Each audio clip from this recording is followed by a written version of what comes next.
episódio, apresento a vocês as 5 maiores religiões do mundo. Antes de começar, não deixe de visitar o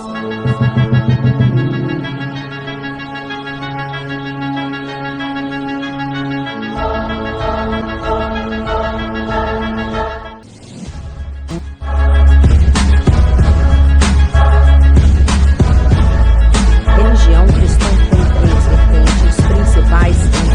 A fé cristã acredita essencialmente. Durante a reforma do século XVI, o protestantismo é dividido em grupos menores chamados de denominações. Os cristãos acreditam que Jesus Cristo é o Filho de Deus que se tornou.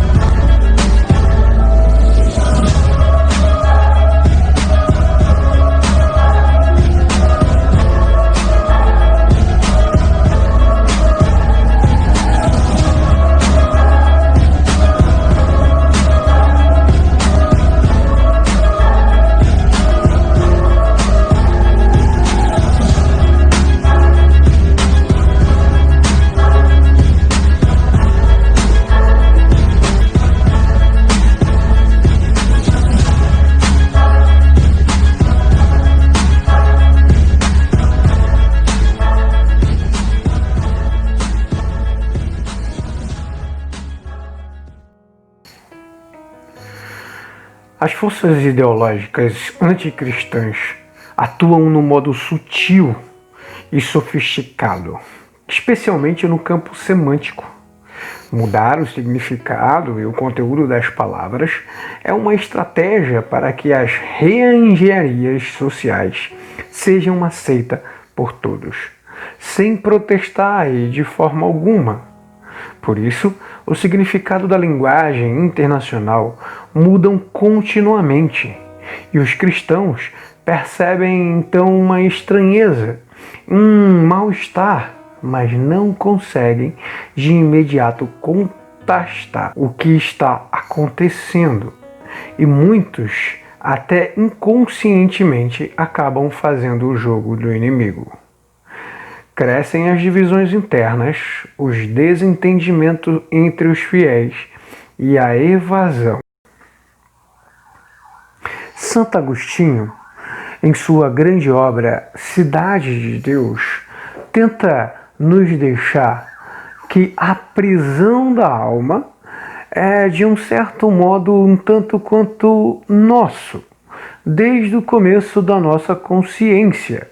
E ainda assim, ele luta para poder tentar fazer esse destrancamento, uma dualidade atuando na nossa consciência, lutando contra a nossa materialidade.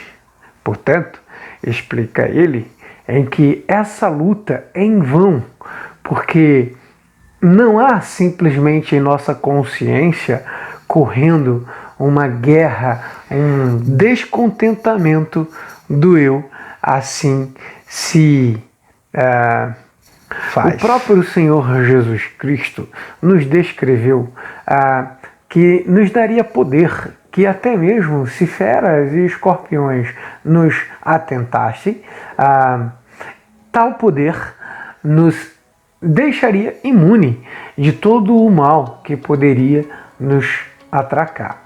Ainda assim, queridos, isso não se trata de empoderar-se a si mesmo para tentar sair por aí fazendo tudo em nome de Deus.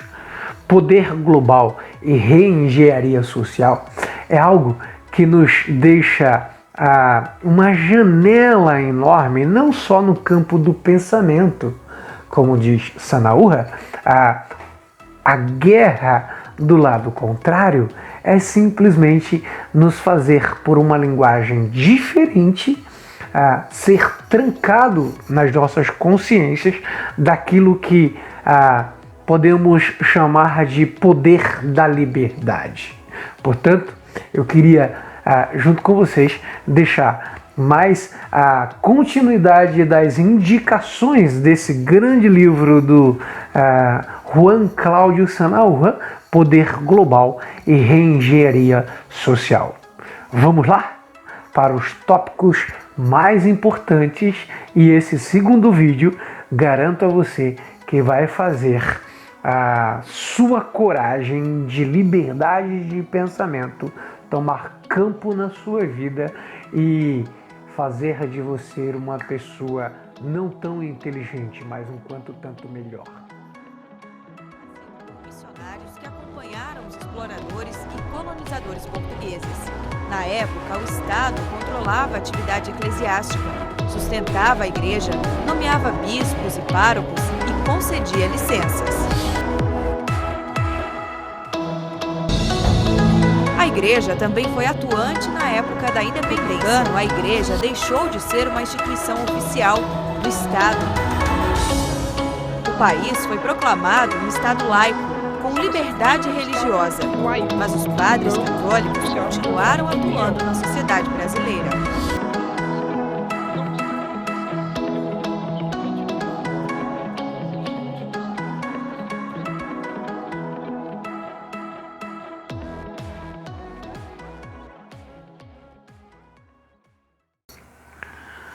Muito bem, muito obrigado você que esteve aqui conosco nos primeiros momentos das indicações, a introdução que fizemos sobre essa grande obra. Essa é mais uma bateria da nossa proposta de indicações de grandes livros, de grandes nomes e clássicos importantes que nos fazem pensar.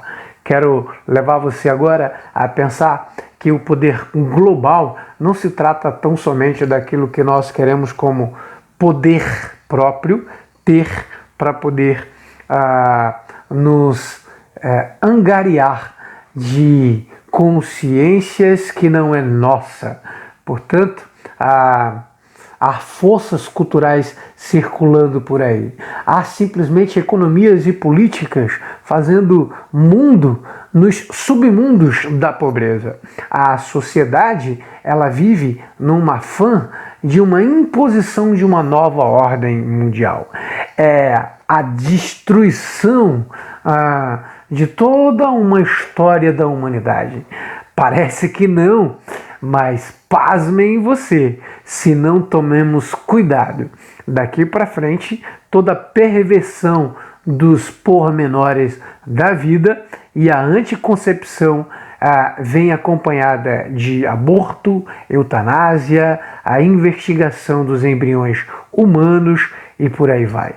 Portanto, o Sanaúra destaca que são muitos poderosos como os nossos inimigos, através de uma linguagem nova, sobre o uso da imprensa, sobre o uso de manipulações de redes, até mesmo de sociedades menores como órgãos. Por isso que a política ela é tão alarmante quanto a beleza de cuidar do ser humano, mas tanto quanto alarmante e sutil da mesma forma em assaltar o cidadão.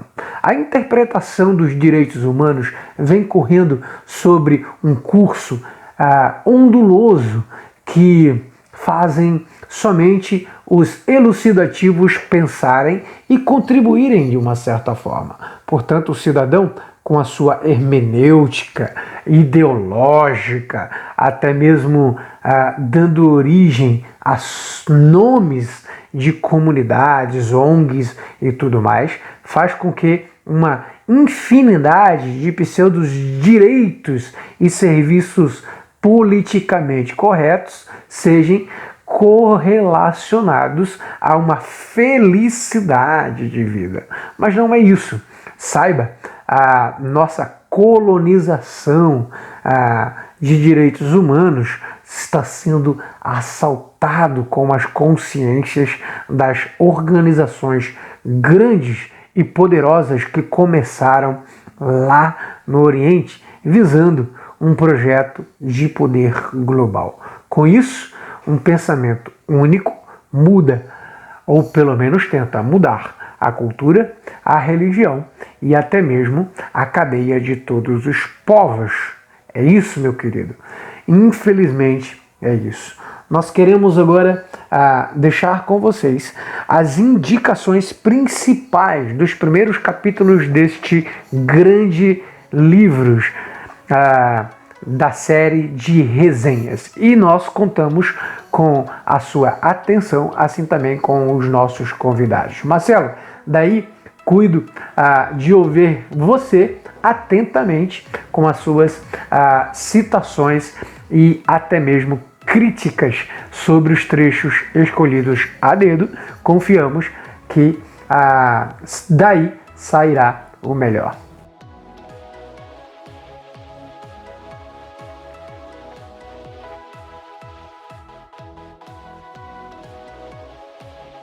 Nada mais natural que você destruísse os privilégios e evitasse que essas mesmas instituições pudessem fazer algum tipo de oposição. A prática do catolicismo de uma forma mais ortodoxa é uma coisa, mas a presença do catolicismo na nossa vida cotidiana, ela é quase que um exercício de rotina, faz parte naturalmente dos costumes do povo brasileiro.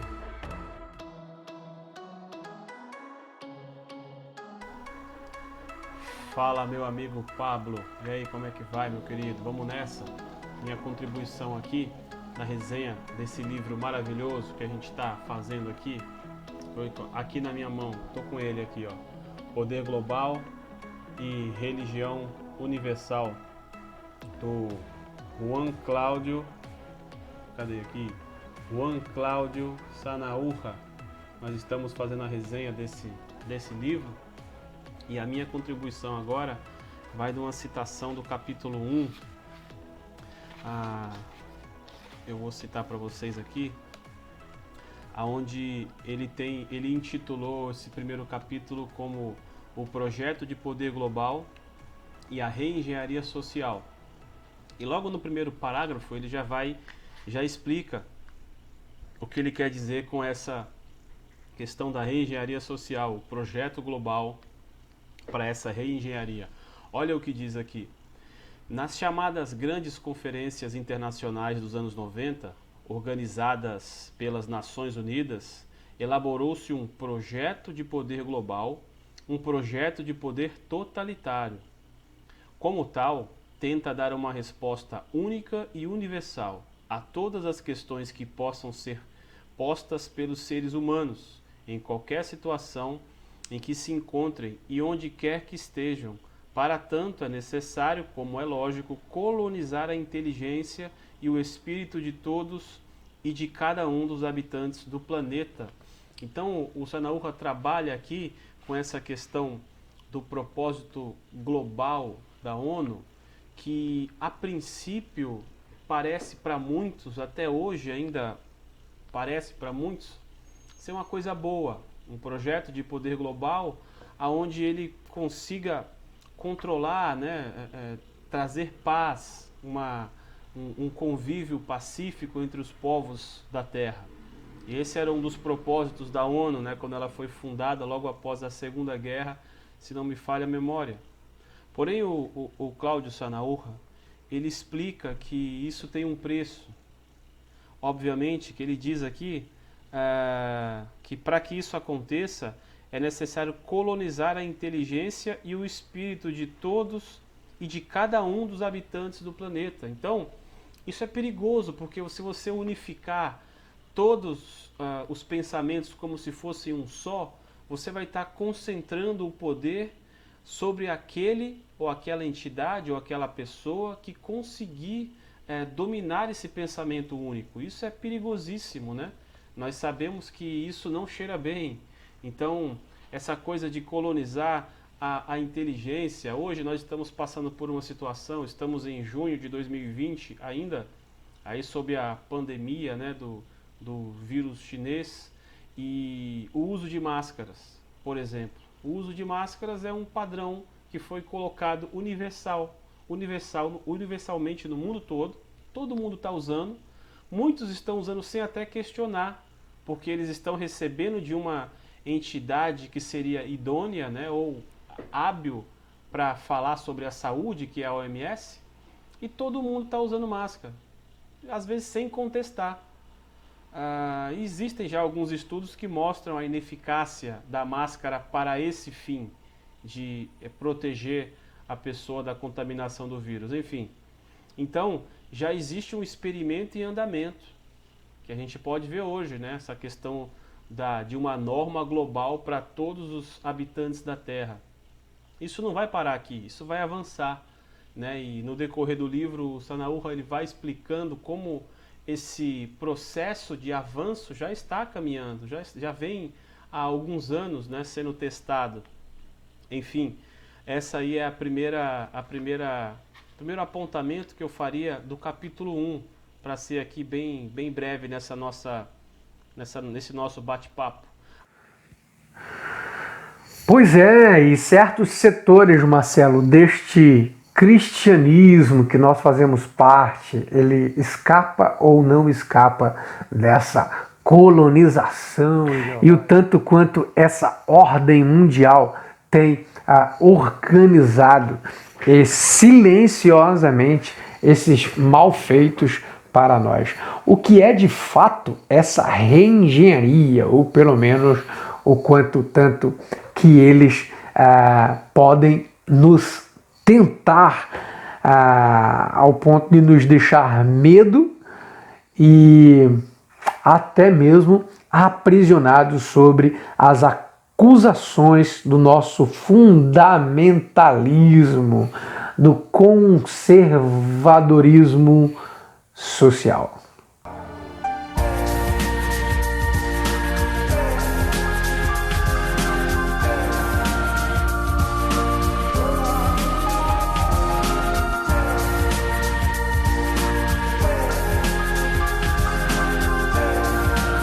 Essa proposta do livro de Poder Global e Religião Universal, o capítulo 2 ele denomina aqui como os novos paradigmas éticos. E na página 39, o Sanaúra diz assim, olha só que interessante. Mudar o significado e o conteúdo das palavras é uma artimanha para que a reengenharia social seja aceita por todos sem protestos. Devemos nos perguntar, frente à linguagem usada nos parlamentos, nas campanhas políticas e nos meios de comunicação, o que querem dizer? O que engloba cada um dos termos? O que significam realmente as palavras? Esse foi o motivo pelo qual o Pontifício Conselho para a Família editou o Lexicon de termos ambíguos e discutidos sobre família, vida e questões éticas, ao qual a cada edição, outras entradas são acrescentadas, já que o significado da linguagem internacional muda continuamente. Olha só que interessante, como isso é verdadeiro. Hoje a gente vai poder perceber, Pablo, e você que está vendo a gente aí, como isso é real e é presente nas nossas vidas. Existe uma guerra semântica de mudança da linguagem. Por que isso é importante? Porque quando você quer mudar um povo, quando você quer conquistar um povo, uma sociedade, um grupo, você pode alterar a maneira como eles falam, a maneira como eles pensam, através da mudança de significado das palavras. Você se lembra que eu já falei para vocês em algum dos outros vídeos que eu já gravei, que na linguagem, na comunicação, existem três principais componentes, que é o signo, o significado e o referente. O signo é a palavra em si, né? Por exemplo, fogo. A palavra fogo é a palavra em si. O significado é aquilo que significa essa palavra. O que é fogo? É uma chama provocada por combustão incêndios. É a chama quente, né? Que todo mundo sabe o que é fogo. Então esse seria o significado da palavra fogo. E qual o referente dessa palavra? Então eu posso utilizar fogo para falar realmente o fogo. Está pegando fogo na floresta, então você percebe que a floresta está em chamas. Ou eu posso falar, essa vida é fogo. O que eu vou estar fazendo? Eu vou estar usando a mesma palavra fogo, mas para usar um outro referente, Eu estou querendo dizer assim, essa vida é difícil, essa vida é dura. Então eu utilizo a mesma palavra, mas o referente dela é alterado. Quando eu faço isso numa reengenharia social, você vai perceber que eu consigo inserir novos significados dentro das palavras que eu já conheço. Por exemplo, nós temos a questão do aborto, né? Que na verdade o aborto é o assassinato de crianças no ventre das suas mães. Isso é aborto. As clínicas que praticam esse serviço infernal, para mim, eles utilizam um outro nome, não utiliza aborto e nem assassinato de bebês. Eles utilizam o quê? Planejamento familiar, não é? Saúde da mulher. Então eles trocam o referente para poder utilizar a mesma palavra para fazer o mal que eles querem. Então isso vai derretendo, sabe? Vai desmoronando os nossos conceitos que estão gravados na nossa mente, ao ponto de nós, depois de muito tempo, de um trabalho de reengenharia social, que óbvio não é da noite para o dia, que a gente aceite aquele termo como normal. Tá? Então, dentro dessa questão dos novos paradigmas éticos, né, que aqui o Sanaúba coloca, ele faz essa questão, ele ressalta a importância do significado das palavras. Essa guerra semântica, né? Porque você fala de uma coisa e na verdade está querendo dizer outra. Hoje nós estamos vendo que pessoas estão sendo presas por cometerem atos antidemocráticos. Qual é a pergunta que você deve fazer? O que é democracia? Porque senão eu posso pegar esse selo, né, esse rótulo de antidemocrático e colocar naquele meu inimigo e mandar ele para a cadeia. De maneira bem resumida, tá, esse exemplo. Então, ao passo que aqueles que estão de fato sendo antidemocráticos não vão ser punidos. Você pode ver a diferença das manifestações que teve esses dias aí, né? Você tinha lá aqueles baderneiros terroristas que quebravam tudo nas ruas. Aquilo é democracia para alguns órgãos de imprensa. Agora, aquelas pessoas que vão lá em Brasília em apoio ao presidente protestar contra os governos, né, que estão decretando essas restrições por causa do vírus da China, aquilo é antidemocrático. Ou seja, você está usando a mesma palavra, mas com um outro referente. Tá bom? Então, achei interessante essas duas partes aqui do capítulo 1 e do capítulo 2 desse livro maravilhoso do Sanaúba, que eu vou mostrar de novo para vocês aqui, Poder Global e Religião Universal, né, que a gente está fazendo essa resenha aí que ainda tem muita coisa para falar, tá bom? Então, Pablo, é contigo aí, meu irmão. Essa é a minha contribuição por enquanto. Nossa, que perigoso, hein, Marcelo? Muito perigoso. O que o teólogo Marcelo nos alerta ao ver as citações de Sanaúba é que a aceitação resignada dos falsos valores da modernidade, como, por exemplo, o sucesso, popularidade, a excelência das coisas notáveis em nossos trabalhos, provocam os afãs com afagos ao nosso ego, o nosso grande ego e superego que Freud nos explica, mas essa provocação é doentio, é uma verdadeira apostasia material da fé que nós temos em Jesus Cristo. Parece que para elas não existem princípios imutáveis ao ponto de ser tratado. Portanto, vamos fazer uma concessão? Vamos juntos. Eu e você, você, Marcelo, os livros, a Bíblia, a nossa popularidade cristã, entre nós a princípio, mas de forma atenta, de forma cristã e filosófica, e até mesmo política, se nós pudermos fazer parte com consciência de valores dentro dos princípios que nós temos adequado àquilo que Deus nos dá. O nosso papel aqui é fazer você de uma forma bem consciente, saudável, pensar naquilo que nós podemos fazer parte na sociedade. Claro, guardando a nossa fé, fortalecendo ela, mas sempre atento àquilo que nós desenvolvemos como papel aqui na Terra, para que lá na eternidade sejamos bem calmos e tranquilos naquilo que o nosso Senhor Deus nos desenvolveu para poder atuar por aqui juntinhos uns aos outros. Nós tememos que neste amanhã muito presente, né, de uma forma geral, essa sociedade possa ser mais escravizada do que é. Portanto, isso é uma luta minha, uma luta do canal, do Marcelo ou de todos os conservadores que estão atuando e trabalhando por aí.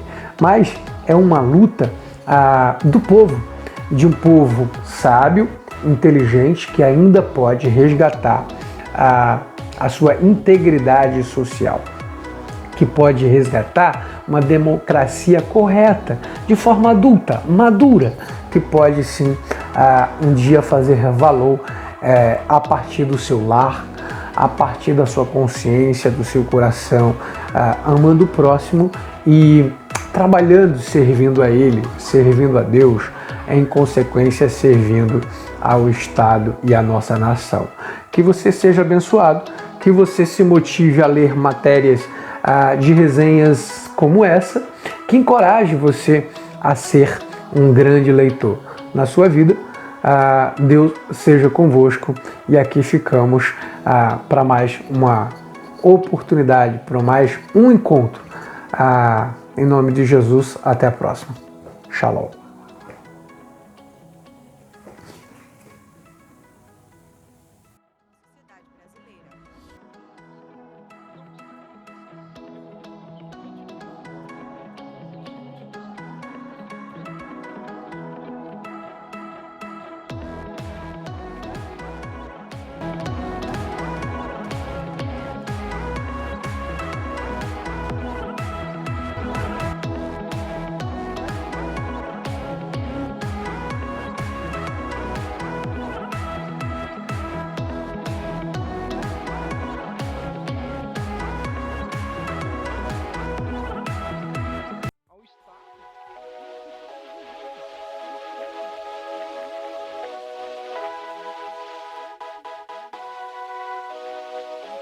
Primordial para essa revolução, mas somente essa troca de poder, a separação do Estado da religião e a legitimação religiosa até a consolidação desse novo poder.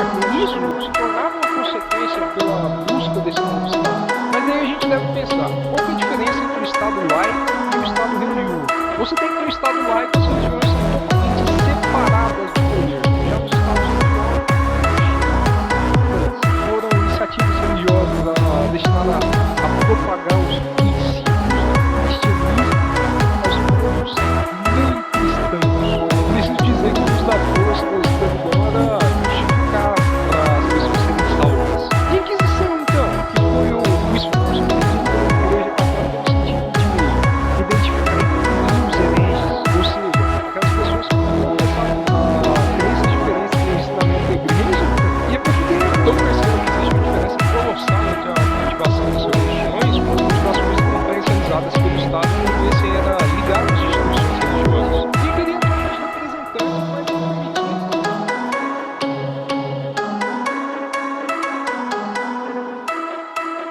A depreciação da mulher, a escravidão pela diferença de raça, guerra entre católicos, protestantes e muçulmanos, homofobia.